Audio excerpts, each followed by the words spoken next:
నమస్కారం media spot news కు స్వాగతం. ఈనాటి ముఖ్యాంశాలు.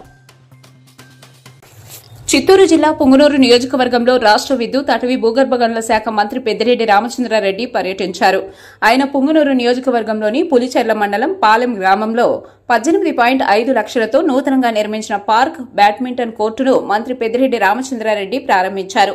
ఈ సందర్భంగా మంత్రి పెద్దిరెడ్డి రామచంద్రారెడ్డి పలువురికి సీఎంఆర్ఎఫ్ చెక్కులు అందించారు. అనంతరం ఆయన పుంగనూరు నియోజకవర్గంలోని సదుంలో 22 లక్షలతో నూతనంగా నిర్మించిన పార్కును ప్రారంభించారు.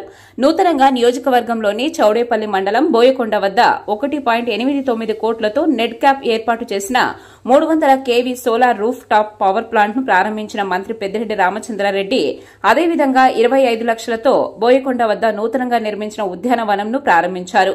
ఈ కార్యక్రమంలో మంత్రితో పాటు PKM UDA chairman Venkatareddy Yadav, Chittoor CUDA chairman Purushottam Reddy, Boyakonda ఆలయ చైర్మన్ నాగరాజరెడ్డి, చౌడేపల్లి మండల అధ్యకుడు గాజుల రామమూర్తి, పుంగనూరు మండల అధ్యకుడు భాస్కర్ రెడ్డి, మున్సిపల్ చైర్మన్ అలీం బాషా, వైఎస్సార్ పార్టీ అభిమానులు పాల్గొన్నారు.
రైట్